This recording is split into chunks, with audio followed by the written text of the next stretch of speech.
like to see? Please, for the love of God, repeat the question you asked me just before we hit record. I asked you, have you seen the weird David Lynch skit where he eats a fan's pants? Right, now...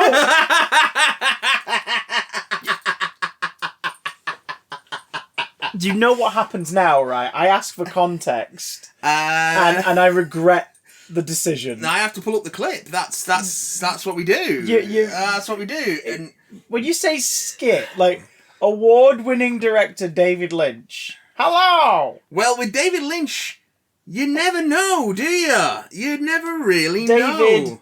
There is a 10-minute black and white film of him talking to a monkey on Netflix. Lynch. Yeah.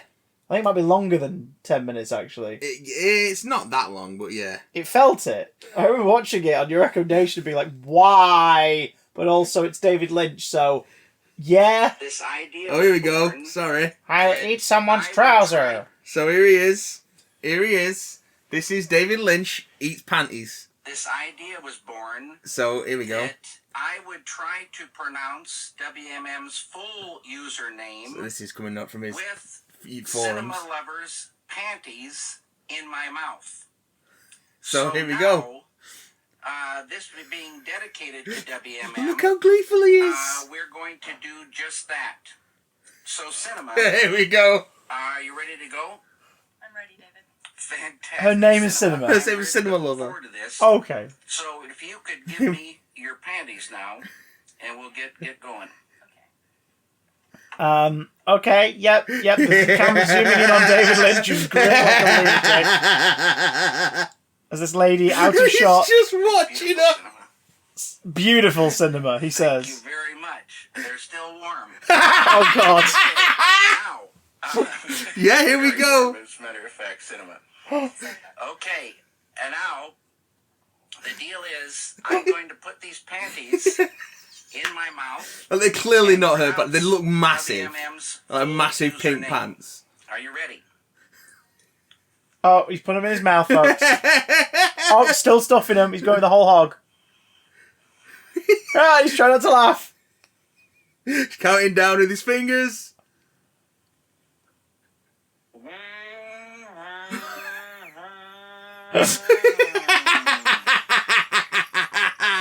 And he's extracting the panties. There you go, WMM. You saw it here first. And thank you very much, Cinema, for taking part in this. These are, I'm going to keep these panties, if you don't mind. Okay. Why? What possible context? I do not know, but that just popped into my head when we were talking about cinema. Welcome to the Big Damn Cast. Welcome to the Big Damn Cast. Nerdy news, geeky gossip. This is cinema. This is cinema. Anyone who's clicked on this as their first episode from the thumbnail and the title's like, the hell am I doing? This is cinema. What you're doing is you're hitching yourself to a wagon as the wagon's about to jump off a fucking bridge. Hello! Hi! I'm Christopher, unnamed Arkham Prisoner Johnson. And I am Vengeance. Well, Vengeance. You ready to talk about the Batman in a little while? With your panties in my mouth. With my panties in your mouth. We're going to be reviewing Batman this week. We're going to be doing it spoiler free, and then we're going to go spoilers deep. But before that, we've got a bunch of emails. We've not been able to get to these for a while, because the show's been running a little longer than we planned. Yeah, but we're going to get to them now. So apologies if you sent an email in the last few weeks, we've not got to it. We just don't care. But this is a lie. It's a partial lie. It's a partial lie. He cares. So you don't have to. So you don't have to. So I don't have to. Yeah, I'm your Clara. You are my Clara. You're exactly what he needs you to be from week to week. So we got a couple in from Jack. Oh, let's meet them. Right, an email in from Jack. Hey, Jack. We're gonna go through these ones. Hey, Jack. And, hey, Jack. One after the other. So Jack says, "Hello, my big damn boys." Is Jack a fruit fly? Well, I suppose. Shows you how long we've not gone to the emails from. This one came in on the 16th of January. My favourite date. Welcome to 2022. Yes. You got to let the email mature. Yeah, well, yeah, that builds the flavour. 2020 has lasted 2 years longer than expected. I can't wait for it to be bigger, dammer, and boyer. Oh. Anywho, me and the girlfriend are finally going to see Time Fracture this weekend. Hopefully no apocalyptic shenanigans will get in the way for the 5th time. Oh my god, that aged badly. Fuck.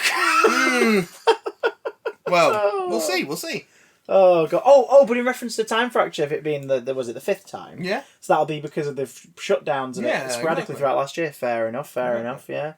Yeah, okay. Did you see earlier this week, who's doing the rounds on the social medias, Sophie Aldred went to Time Fracture for the first time. I didn't see that. Not only did they know she was attending, her lanyard was had a picture of her on it. It was a VIP unit lanyard, and the name on it was Dorothy Gale McShane. Oh, that's very good. That's super freaking cute. Love that. I like love, that. love. Oh, love.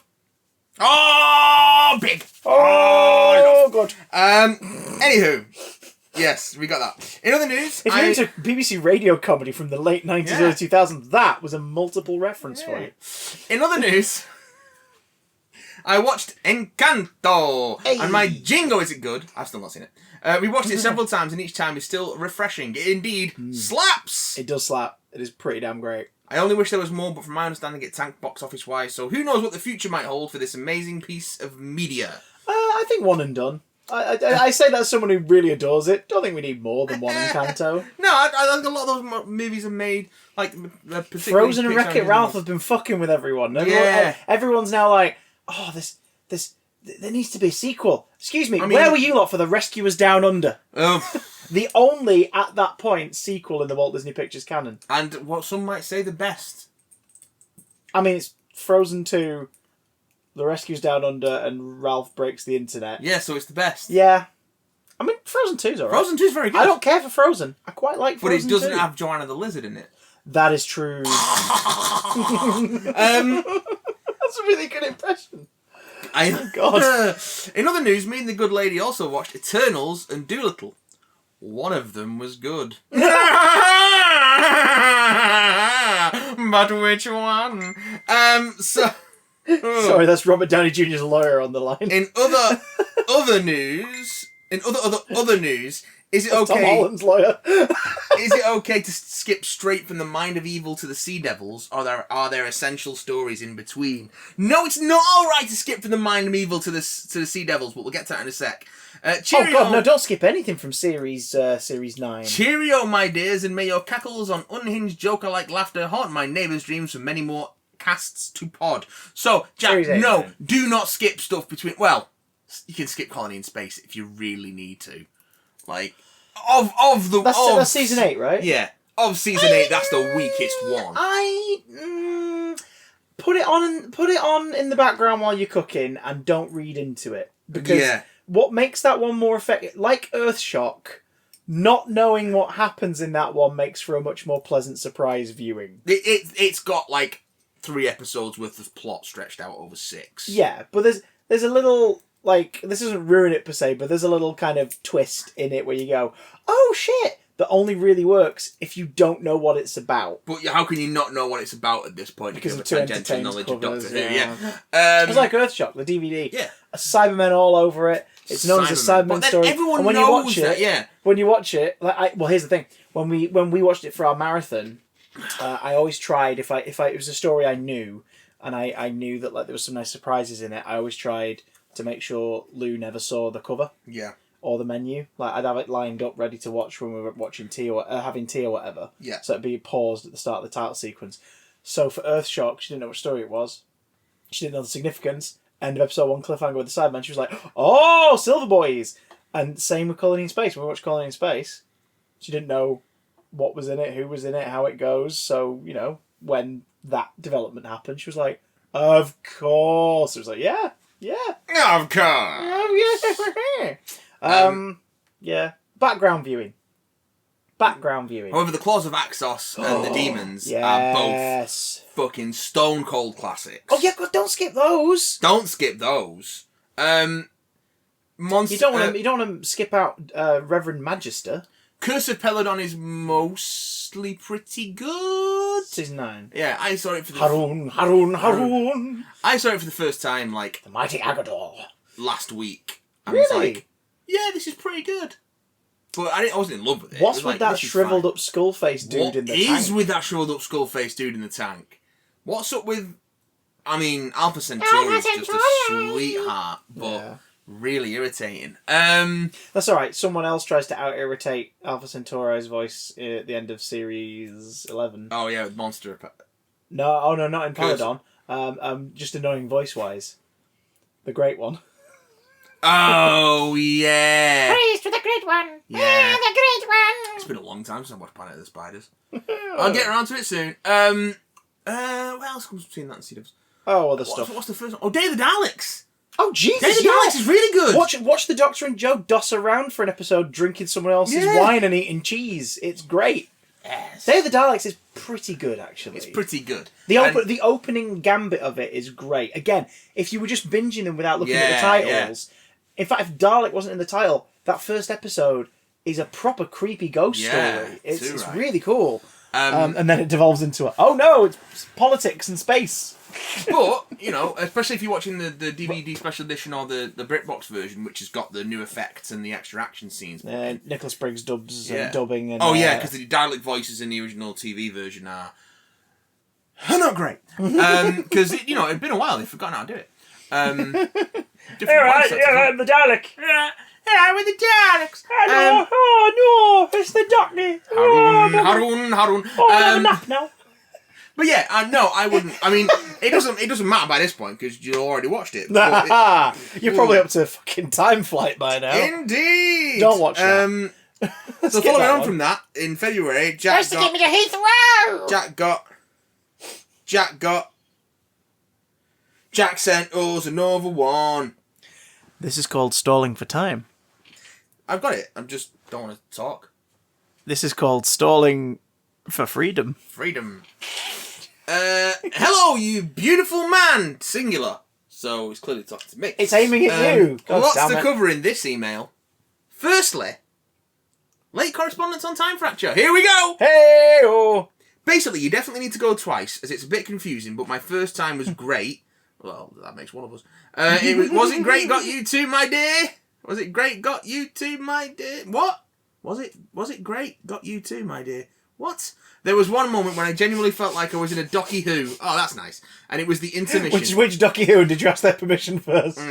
Outside of that was one appearance from a character who Jumping Joseph. I hope you watched that before you put it in there, my dear chap. Outside of that was one appearance from a character who shall go unnamed, but they've been in a marketing a lot recently, but I had no clue. I shat myself with fear and docky delight. I think I know who that is based on the fact that Time Fracture's not coming to an end shortly, but it's obviously in that whole, hey, if you haven't come on down now, and they're revealing a little bit more about the characters you encounter. Okay. One of which, and Jack can let us know on Twitter or whatever if this is the one of which is a chair-bound character who that cunt, yeah. May or may not have eyes. Yeah, that one. That old chestnut. Second. It looks more like a walnut, really. Second. Yeah. Second. Yeah. The Book of Mando Fett had its conclusion. Oh boy, was it a hailfire of action figure bashing badassery. Yes. It's true. I do think that in the marketing for this show, it should have made it more clear that this was more of a Mandalorian spin-off show, a season 2.5, if you will. Which I was happy. I agree. I was here for that. Or call it Mandalorian, the Book of Boba Fett. Yeah. Because then everyone would go, it's a mini-series set after the Mandalorian. However, we can now all say the immortal phrase, Boba Fett, where? There on the stair, right there. A little clone with a hat on. I have almost finished Immaculate teeth. I have almost finished Archive 81, and by Christ am I loving it. It's more twisty and turny than my earphones after having been hastily shoved in my coat pocket. I've not watched any more Archive 81. Or listened to any more Archive 81 for that matter. I do need to catch up. Have you watched Cobra Kai?